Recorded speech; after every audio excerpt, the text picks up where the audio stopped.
En fait, depuis la fin de l'année 2024 et ce début d'année 2025, on sent vraiment un shift au GCL. C'est comme un vent frais qui souffle dans l'église. Et c'est pas quelque chose qu'on peut fabriquer. C'est pas que on a changé nos chants ou qu'on a changé la manière de faire.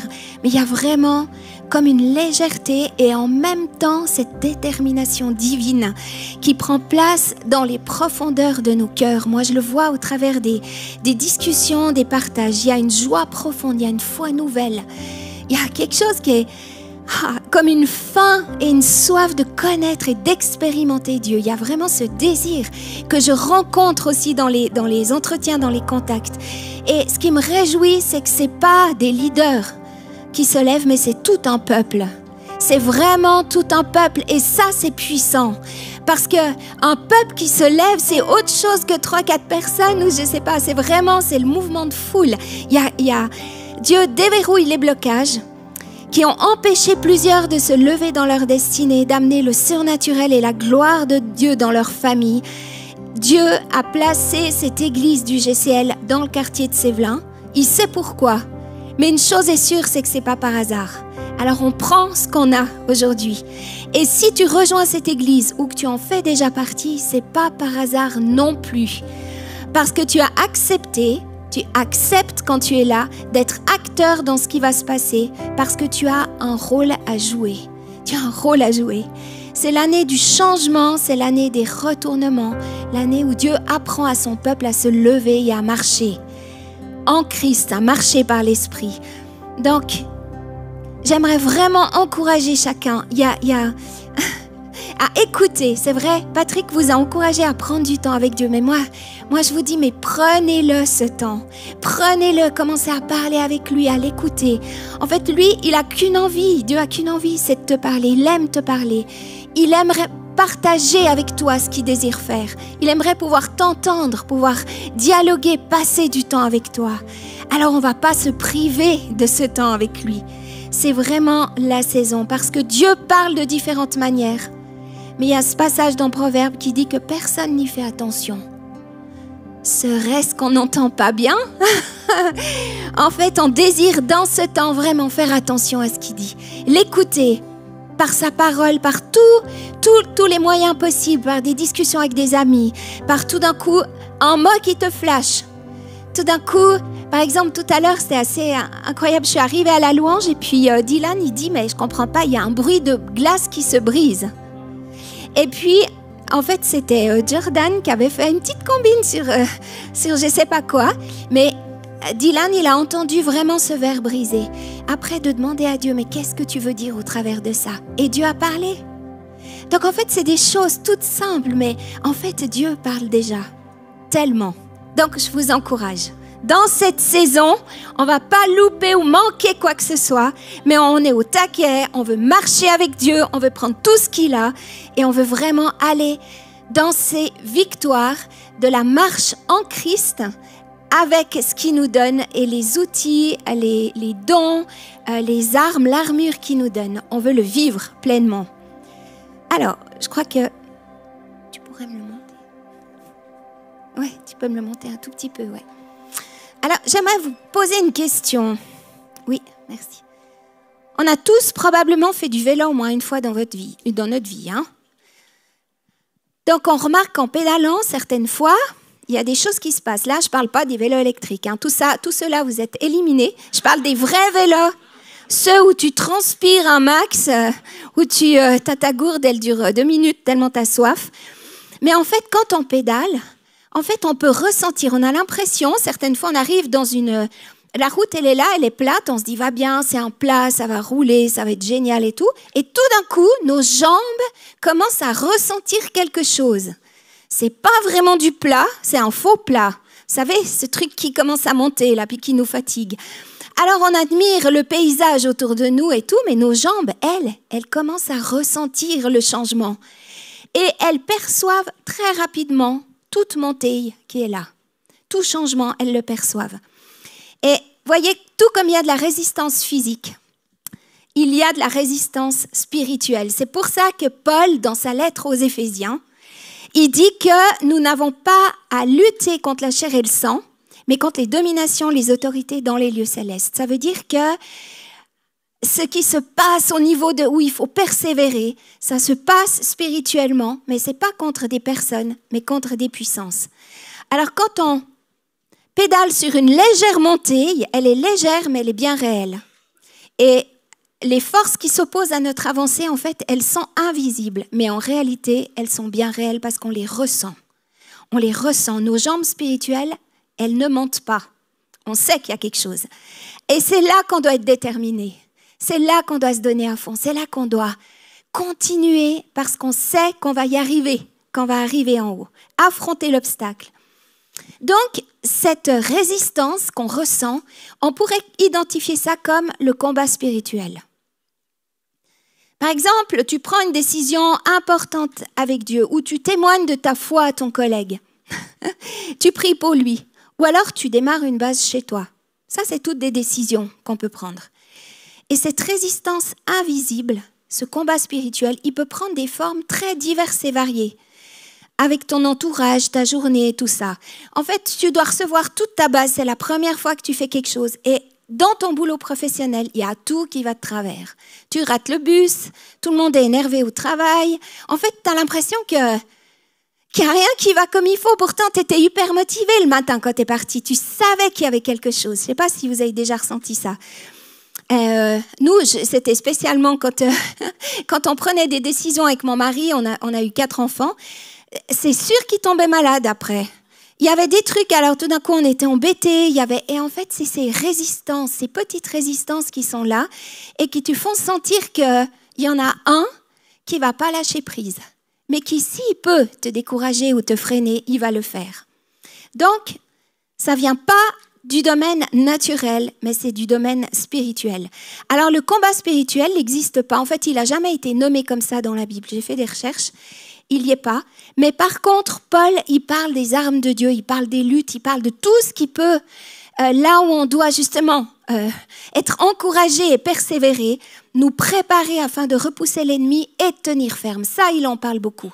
Par exemple, dans Éphésiens 6, versets 10 à 12, il dit « Enfin, mes frères et sœurs, fortifiez-vous dans le Seigneur et dans sa force toute puissante. Revêtez-vous de toutes les armes de Dieu afin de pouvoir tenir ferme contre les manœuvres du diable. En effet, ce n'est pas contre l'homme que nous avons à lutter, mais contre les puissances, les autorités, les souverains de ce monde des ténèbres, contre les esprits du mal dans les lieux célestes. » Et on continue avec les versets 13 à 17, où là, on ne parle pas de combat spirituel, mais en fait, c'est ça. C'est pourquoi prenez toutes les armes de Dieu afin de pouvoir résister dans le jour mauvais et tenir ferme après avoir tout surmonté. Tenez donc ferme. Tenez donc ferme. Et là, il y a toute une liste d'armes. Alors, on a commencé avec le casque du salut. J'avais parlé de ça. Une autre arme, Christoph Reichenbach a continué avec la cuirasse de la justice, le bouclier de la foi. Et il y a 2 semaines, c'était Néhémie d'Export qui est venu parler de l'épée de l'esprit qui est la parole de Dieu et les sandales du zèle que donne l'évangile de paix. Et en fait, toutes ces choses sont des armes qui font partie d'une armure. Et aujourd'hui, je vais simplement aborder la vérité pour ceinture, mais pas seulement. Parce que, oui, on dit que la ceinture du temps de l'armée romaine, c'était un élément important. Ça veut dire qu'elle était nécessaire pour tout tenir. Paraît-il qu'ils avaient des grandes toges ou je ne sais pas quoi dessous, et puis qu'il fallait les remonter, puis les faire tenir avec la ceinture, sinon ils se prenaient les pieds dedans. En fait, ils crochaient l'armure dessus. Mais en y réfléchissant et en cherchant la pensée de Dieu par rapport à toutes ces armes, l'apôtre Paul, il parle toujours de l'armure. En fait, comme une métaphore ou une image pour nous aider à comprendre comment fonctionnent les batailles spirituelles. Comment ça fonctionne? En fait, tout comme les batailles physiques, elles sont menées avec des armes physiques, les batailles spirituelles sont menées, elles demandent un équipement spirituel. Ça veut dire une armure complète. La cuirasse de justice, elle ne protège pas uniquement nos cœurs. Ou alors le casque du salut, ce n'est pas seulement nos pensées. C'est beaucoup plus de ça. Quand on parle de la ceinture, par exemple, on va dire, c'est un ensemble d'armes qui est interconnecté les unes aux autres. On ne peut pas comme ça les dissocier puis faire des espèces de cloisons, ça ne marche pas, quoi. D'un coup, tu arrives vers quelqu'un, tu dis oui, alors moi j'ai le bouclier de la foi, tu ne le vois pas, mais en fait je l'ai. Non, on ne va pas faire comme ça. C'est interconnecter ces armes les unes aux autres. Parce que par exemple, je vous parle de la ceinture de la vérité, on parle de Jésus qui est le chemin, la vérité et la vie. Jean 14, 6, Jésus il dit, c'est moi qui suis le chemin, la vérité et la vie, on ne vient au Père qu'en passant par moi. Mais on parle aussi du Saint-Esprit comme l'Esprit de vérité qui nous conduira dans toute la vérité. Jean 16, 13, quand le Consolateur sera venu, l'Esprit de vérité, il vous conduira dans toute la vérité. On est loin de juste une ceinture de la vérité. Parce que ce que ça veut dire, c'est que Jésus, qui est en nous et sur nous, au travers du Saint-Esprit, c'est l'Esprit de vérité.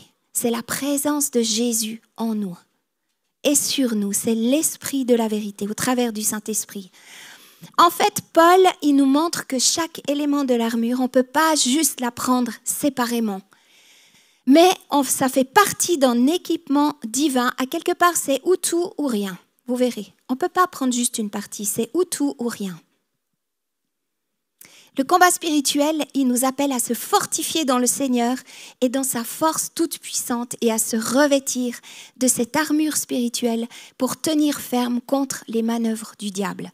Il y a vraiment une intention de Dieu d'équiper ses fils et ses filles. Ça veut dire que c'est fini le temps. Alors on a besoin les uns des autres. Moi, j'ai eu besoin dans ma vie beaucoup de fois que d'autres personnes prient avec moi. On a des frères et sœurs, c'est pas pour rien. On peut pas être juste tout seul. Mais c'est dans une attitude de cœur de dire « Seigneur, l'équipement que tu m'as donné, je vais pas... » Comme une image que... Une femme qui faisait de la sorcellerie était venue vers un homme qui pratiquait la délivrance. Et puis cette femme, elle avait donné sa vie à Dieu. Puis elle avait dit, tu sais, j'aimerais te dire que très souvent, quand on a une image du chrétien, en fait, on les voit sur une chaise longue avec tout leur attirail à côté. Puis eux, ils bronzent au soleil. On ne veut pas être comme ça. On ne veut pas être comme ça. On ne veut pas bronzer simplement, mais on veut rester équipé. Ça fait partie de nous. La vérité, le salut, la justice, l'évangile de paix, la foi et la parole de Dieu, ce n'est pas seulement des vertus ou des qualités ou des attributs divins, mais c'est des véritables armes du combat spirituel. Et on en a besoin. C'est essentiel de comprendre qu'au travers de Jésus, c'est de cette manière-là qu'on est revêtu de ces défenses spirituelles, afin d'être prêt à faire face aux épreuves, à la maladie, aux pensées de crainte ou de peur. En fait, on n'a pas à aller chercher ces armes, je ne sais pas où, parce que cet équipement, il fait partie de ce que l'on reçoit au travers de la victoire de Jésus à la croix. Quand tu appartiens à Jésus-Christ, tu reçois cet équipement dans ta vie. Tu n'as pas besoin de le mériter, c'est quelque chose qui vient, qui fait partie de qui tu es. On a été racheté, on est équipé, mais c'est à nous d'en prendre conscience et d'utiliser ces armes en marchant par l'Esprit de Dieu. Parce que l'ennemi, le prince de ce monde, on le voit assez, il cherche vraiment à empoisonner la pensée de l'homme. Je ne sais pas, il doit avoir des accès, je ne sais pas comment, dans nos pensées. En fait, il enferme les pensées de l'humanité dans le mensonge, dans la crainte, la peur, la honte et la culpabilité. En fait, il essaye de nous tenir vraiment la tête en bas comme ça. Te dire non, ça ira pas, non, ça marche pas, non, tu pourras pas t'en sortir, non, tu peux pas avoir la victoire, non, mais regarde comment tu es. En fait, il y a cette espèce d'empoisonnement dans nos pensées. En résumé, c'est ce combat spirituel qu'on sent dans notre marche quotidienne, cette résistance invisible quand tout d'un coup, il y a un petit peu des défis, puis que la pente commence à monter, puis que nos jambes, elles commencent à fatiguer, puis on dit, mais attends, je comprends pas. D'habitude, ça allait beaucoup mieux, il y a tout qui roulait, puis tout d'un coup... Et cette résistance invisible, elle vient nous décourager de diverses manières. Mais lorsqu'on combat spirituellement, on détruit la mainmise de Satan sur nos vies, sur les situations et les circonstances qu'on rencontre. Vous savez, le naturel, il affecte le spirituel. Tout dans le domaine spirituel interagit avec le domaine physique. Par exemple, on vit dans un monde naturel. Mais même si le combat spirituel est spirituel, il croise toujours le monde physique. Ça veut dire que les deux sphères sont connectées. Et c'est normal parce que chacun de nous, on est corps, âme et esprit. Ou esprit, âme et corps. Et tandis que ces deux réalités qui sont physiques et spirituelles, elles sont distinctes l'une de l'autre et parfois elles sont même opposées. Elles entrent des fois en collision en nous d'une manière qui rend difficile de savoir où ça commence et où ça finit. Parce que par exemple, proclamer des paroles de foi comme on l'a fait, vous vous rappelez les chants qu'on a chantés. On a proclamé la fidélité de Dieu. Ça, c'est spirituel, c'est une arme spirituelle. Proclamation des paroles de foi et de paix, de confiance en Dieu. Ça utilise notre cerveau, ça utilise notre voix, ça utilise notre corps parce qu'on le manifeste. Mais c'est une arme de Dieu, une réalité physique, mais avec une portée spirituelle puissante. Ça veut dire que le combat spirituel, il ne va pas se faire juste dans nos pensées. Ce n'est pas parce qu'on pense à quelque chose ou En fait, on doit le proclamer, on doit le manifester. Dieu passe au travers de qui on est, au travers de la parole qu'on proclame, au travers de notre attitude, de notre gestuelle, des fois de tomber à genoux. Combattre spirituellement, c'est par exemple mettre de la louange et parler en langue pendant un moment. Ça, c'est combattre.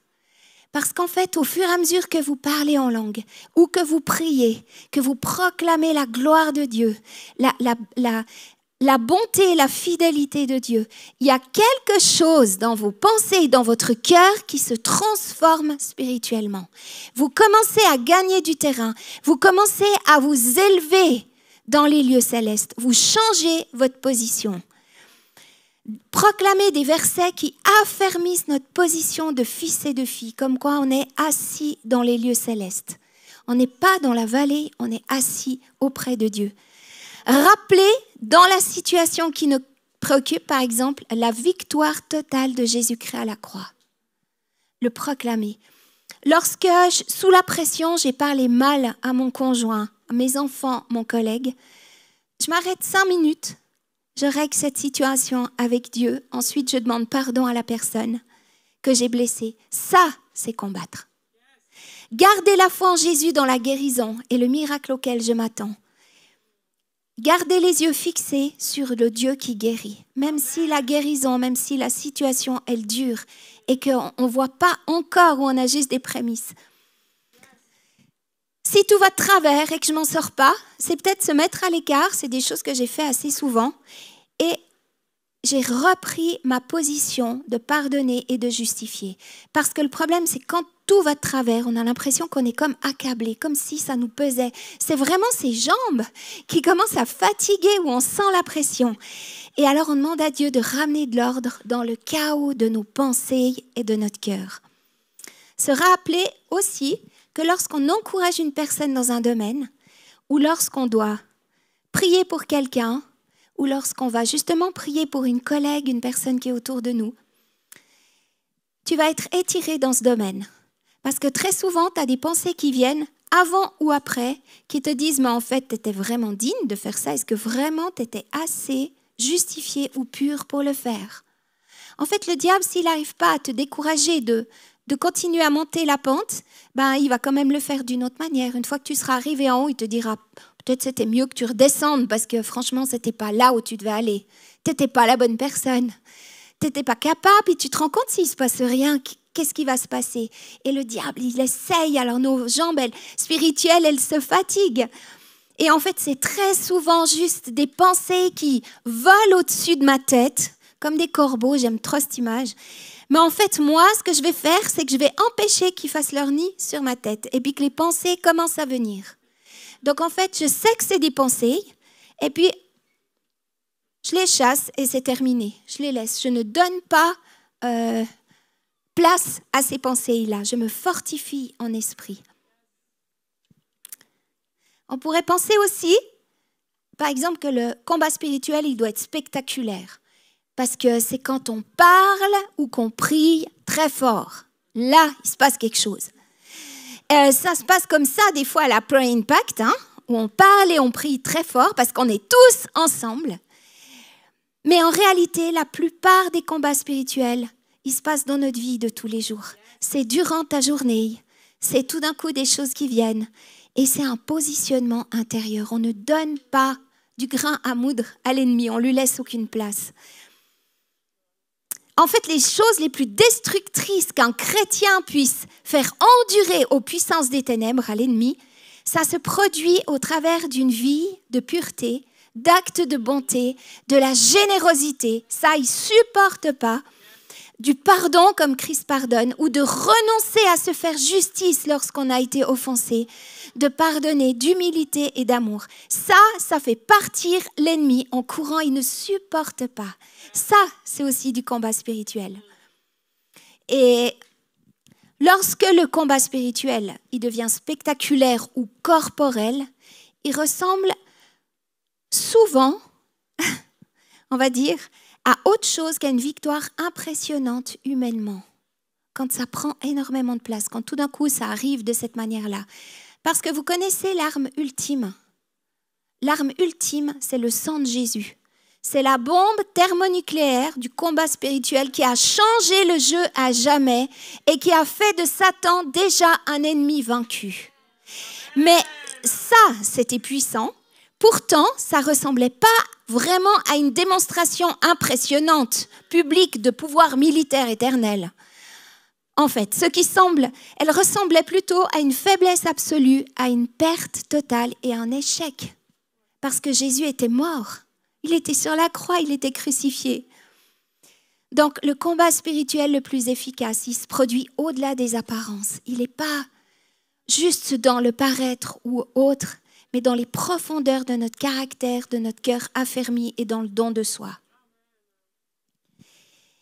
Et il y a dans la Bible plusieurs exemples d'actions, par exemple physiques et prophétiques. Alors je pense que ce qu'on a fait il y a 2 semaines, enfin je suis même sûre que ce qu'on a fait il y a 2 semaines avec la vente de cake pour un investissement dans ce nouveau lieu, ça a été un acte prophétique qui va amener le changement physique. Parce que ce nouveau lieu, on a investi ce qu'on pouvait, les 5 pains et les 2 poissons, et on attend de voir comment Dieu va multiplier parce qu'on y croit. Ça peut être, par exemple, une percée dans tes finances. Et Dieu te dit, OK, il te reste ça, donne ce montant à cette personne ou commence à donner ta dîme. Tu attends une guérison ? Alors prie pour les malades. Tu pries pour le maximum de malades que tu trouves, de personnes qui ont besoin qu'on prie pour eux. En fait, on vit des magnifiques percées spirituelles quand il y a une action et un geste qui se produit lorsqu'un tel acte provient de l'obéissance au Saint-Esprit.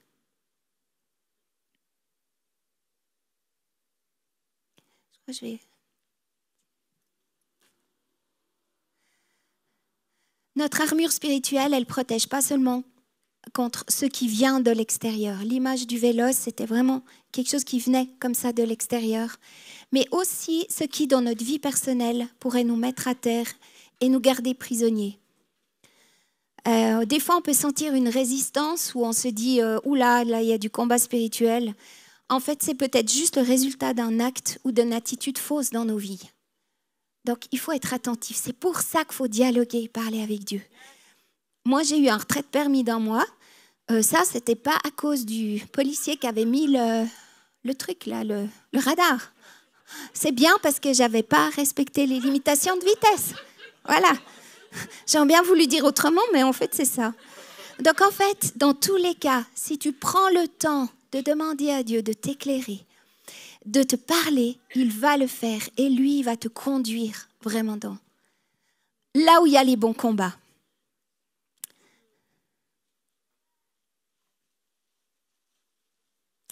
Il y a un verset dans Romains 13, 11 à 12 qui explique la dernière partie, en fait c'est le verset 12.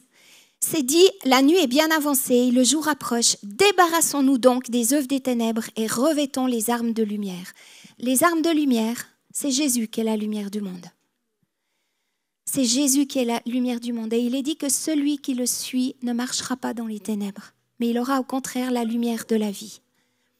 Se revêtir des âmes de Dieu, c'est se revêtir du Seigneur Jésus-Christ. Parce que Jésus, c'est la vérité. C'est la ceinture de la vérité. Jésus, c'est notre justice. Il nous justifie, c'est ça notre cuirasse, c'est Jésus. Jésus, c'est le prince de la paix. Donc les chaussures du zèle pour l'évangile de la paix, c'est Jésus. Jésus, c'est le fondement de notre foi. Ça veut dire que c'est lui le bouclier de la foi. C'est le fondement de notre foi. Jésus, c'est notre salut. C'est lui qui est notre casque du salut. Jésus, c'est la parole incarnée. C'est lui l'épée de la parole de Dieu.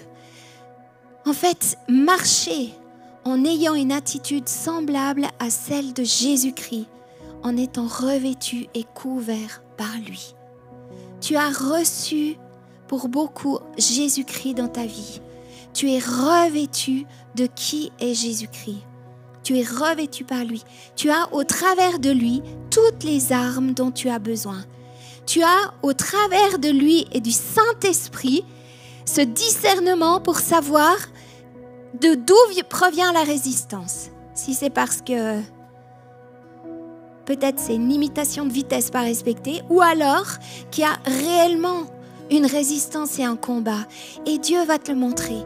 Et à ce moment-là, tu as en Jésus la justice, la vérité. Tu as la foi, tu as la paix, tu as le salut, tu as l'épée de la parole qui est Jésus incarné en nous. Tu as toutes ces choses qui sont là. Alors, j'aimerais te demander de te lever là où tu es.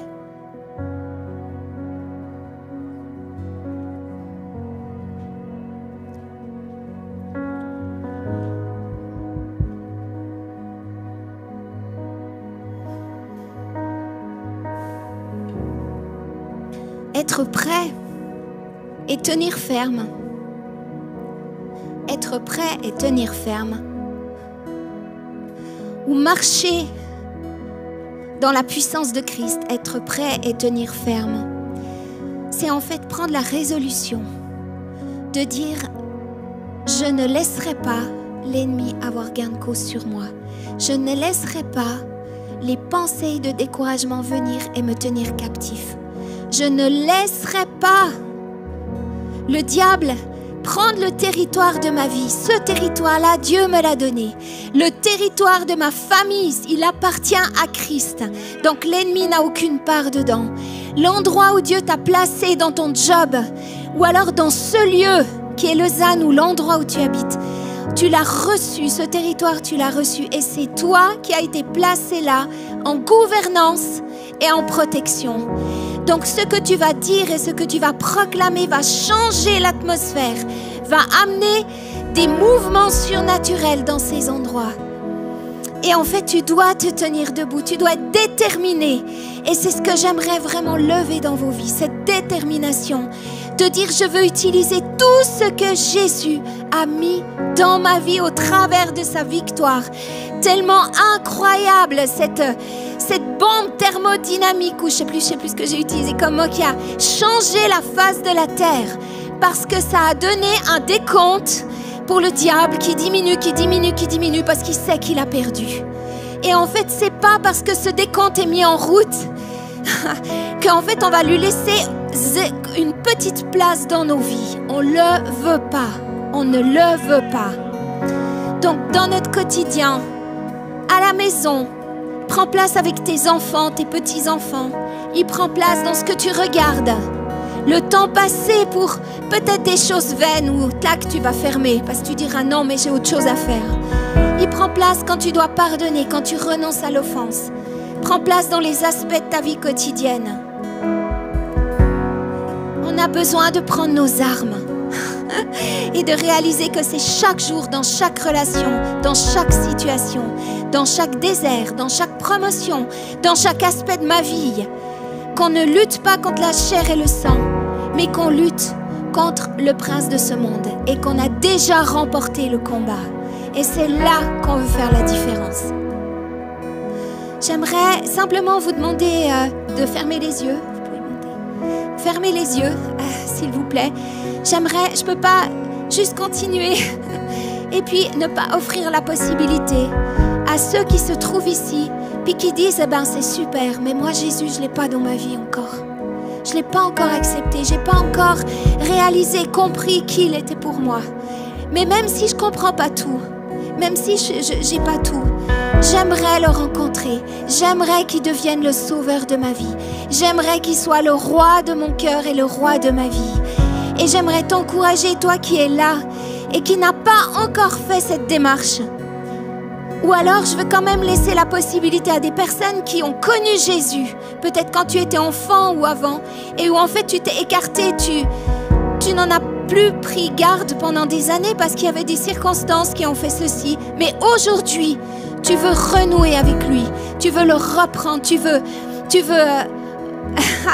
redevenir vraiment son enfant et qu'il devienne le sauveur de ta vie. J'aimerais te demander, pendant que tout le monde a les yeux fermés, est-ce que tu peux lever la main? Ça, c'est être un violent, ça, c'est être un guerrier, c'est être combatif. C'est-à-dire dire, ok, j'ose lever la main. Tout le monde a les yeux fermés, mais moi, je me positionne spirituellement. Et quand tu lèves la main, les puissances te voient. Et là, ils se disent, tiens, on a perdu quelqu'un. Alors, j'aimerais te demander, oui, je vois la main qui s'est levée. Est-ce qu'il y a d'autres personnes qui veulent prendre cette décision aujourd'hui? C'est la meilleure décision que vous puissiez prendre. C'est la plus incroyable et la plus extraordinaire. Merci pour la main qui s'est levée. J'aimerais simplement qu'on puisse répéter cette prière et j'aimerais vous demander de tous le faire avec la personne qui a levé la main. J'aimerais qu'on puisse juste l'applaudir parce qu'il faut du courage. Franchement. Cher Seigneur Jésus, je sais que je suis un pécheur et que j'ai besoin de ton pardon. Et je te demande pardon pour tous mes péchés, volontaires ou involontaires. Je crois en toi, Jésus. Je crois que tu es le Fils de Dieu. Que Dieu t'a ressuscité d'entre les morts pour me rendre juste devant lui. Je veux te faire confiance, Jésus. Et je proclame que tu es Seigneur et Sauveur de ma vie. Amen. Amen.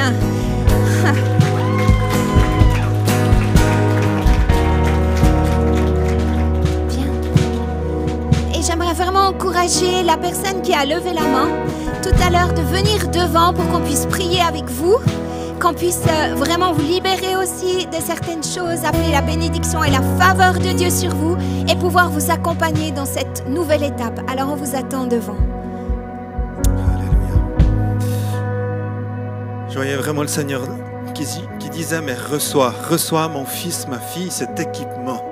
Cet équipement, c'est un équipement, on se fait un peu nos images, on voit une armure de légionnaire ou je sais pas quoi, mais en fait, je voyais ça comme quelque chose de très pur, très saint, très flamboyant, parce que Dieu est un Dieu saint. Dieu est un Dieu saint, et parfois, on a besoin de lâcher ce qui est de la terre ou de ce qui est notre concept. Peut-être certains se disent, mais je suis encore en prise avec le mensonge. J'ai un peu de la peine à recevoir cette ceinture de la vérité. Alors je t'encourage, prends position et détourne-toi de ce qui est du mensonge. Tu as un endroit où tu peux venir devant la face de Dieu, être vrai, repartir à zéro. Peut-être certains disent, je suis en prise avec l'incrédulité quand même. Il y a des fois où je doute. Peut-être certains disent, mais j'ai encore des pensées où je n'ai pas l'impression d'être complètement justifié. Et toutes ces choses-là, tu peux les recevoir maintenant. Cet équipement spirituel est à ta disposition. Tu n'es pas indigne, car Jésus-Christ a payé le prix de ta condamnation. Et il t'a rendu digne de revêtir un équipement royal. On ne part pas à la guerre. Quand je dis à la guerre, c'est aussi pour libérer ceux qui sont sous l'emprise du mal, avec cette mission que Jésus a Christ au milieu de nous. On ne part pas n'importe comment et on a besoin juste de se revêtir de ces choses. Et ce, aujourd'hui, Dieu te dit, mon fils, ma fille, je te déclare digne d'aller et je te revêts. Cet équipement est là à ta disposition. viens avec moi, mon fils, ma fille, car je te relève, je te pardonne et je t'établis pour aller et porter du fruit. Dans le nom de Jésus-Christ. Amen. Je vous donnerai un cœur de nouveau et je mettrai en vous un esprit nouveau. Je retirerai de votre cœur le cœur de pierre, de votre corps, pardon, le cœur de pierre, et je vous donnerai un cœur de chair. J'avais cette image en fait que Dieu veut vous donner un cœur nouveau. Et donc il est là en fait, il est prêt pour vous et il faut juste en fait le demander. Et donc ce cœur en fait que Dieu vous donne, il est parfait. Il est fait en fait pour vous. Et ouais, je sentais vraiment qu'il y avait peut-être des cœurs qui étaient aujourd'hui emprisonnés, qui étaient peut-être enchaînés. Et comme on a reçu au début, en fait, il y a des chaînes qui vont se briser aujourd'hui. Et si vous êtes d'accord, aujourd'hui, on va prendre autorité sur des chaînes qui sont peut-être sur ces cœurs et on va briser ça.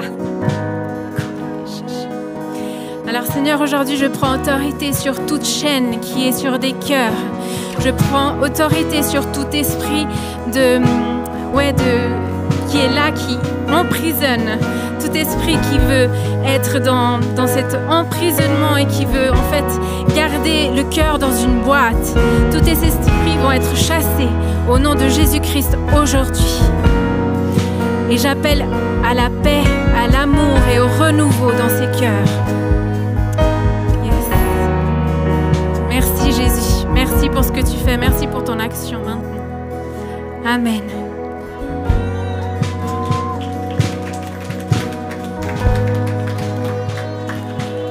Je sentais vraiment la présence de Dieu, sa gloire et sa compassion de manière tangible pendant que Claire-Lise elle prêchait. Et je crois qu'il y a un niveau de compassion que Dieu a envie de nous donner, nous rejoindre dans une situation que là on est. Claire-Lise nous a enseigné nous a donné des outils sur comment vivre libéré. Et des fois, en tout cas, je sais pas vous, mais des fois moi, je me mets une pression, mais en fait, je devrais déjà être là-bas. Et en réalité, Dieu, il a de la compassion pour le processus, pour marcher dans la révélation. Du coup, si vous êtes d'accord avec moi, je vous invite à juste vous ouvrir les mains et ensemble, on va juste recevoir sa grâce, on va recevoir sa compassion, on va recevoir sa puissance pour pouvoir marcher pleinement dans les révélations qui nous ont été partagées ce matin. Du coup, Saint-Esprit, on reçoit pleinement cette invitation que tu nous as donnée ce matin. On reçoit ta grâce et ta compassion pour notre propre chemin, pour le processus dans lequel on est en train de marcher, dans la foi dans laquelle on est en train de grandir avec toi, Jésus. Et on déclare qu'aujourd'hui et la semaine qui va venir, on va rentrer de révélation en révélation. On va faire des pas et des pas et des pas. Et on ne va pas abandonner sur le faux plat. On ne va pas arrêter de persévérer dans les invitations que tu nous donnes, Jésus. Et on veut à chaque instant être conscient que c'est par ta grâce qu'on peut avancer. C'est par ta grâce qu'on peut rentrer dans des niveaux de liberté qui ne sont pas possibles humainement, qui ne sont pas possibles par nos propres forces. Du coup, Jésus, on te dit, oui, par ta grâce, on la reçoit et on avance avec toi et on rentre dans ton invitation. Dans le nom de Jésus, dans le nom de Jésus. Amen.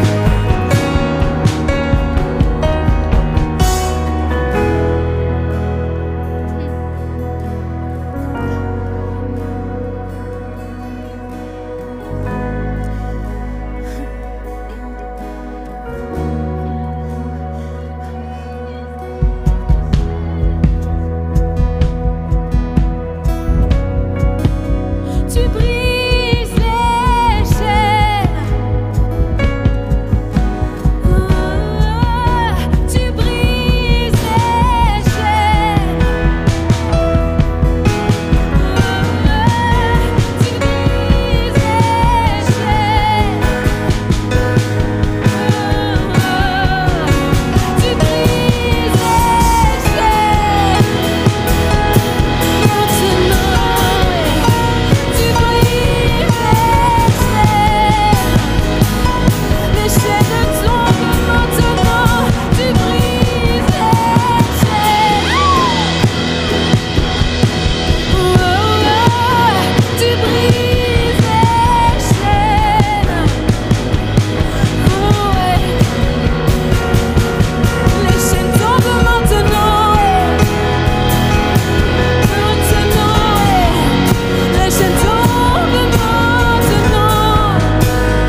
simplement sceller ce qui s'est passé dans ce temps. Sceller vraiment ces chaînes qui ont été brisées, qui sont tombées à terre, qui sont maintenant foulées aux pieds. Quand vous marchez, elles sont foulées aux pieds. Vous avez les chevilles, vous avez les mains, vous avez les endroits aussi dans votre vie qui sont libérés. Et on veut le croire et le proclamer. Parce qu'on sait que quelque chose s'est passé spirituellement aujourd'hui dans ce qui s'est vécu. Et que c'est la réalité. C'est la réalité. Vous allez voir des changements dans votre entendement, dans votre manière de fonctionner. Il y a des choses auxquelles vous penserez même plus. Parce qu'en fait, ces choses sont parties. Et on se réjouit vraiment d'avoir des témoignages aussi de ce qui se sera passé et de la manière dont vous marchez en Christ. Tu pourrais juste reprojeter les deux petites phrases. J'aimerais juste qu'on puisse le proclamer nous. En fait, c'est dire « Je marche dans la puissance de Christ, je suis prêt et je tiens ferme. » Et j'aimerais qu'on puisse le dire ensemble, là, maintenant. Je marche dans la puissance de Christ, je suis prêt et je ferme. Amen.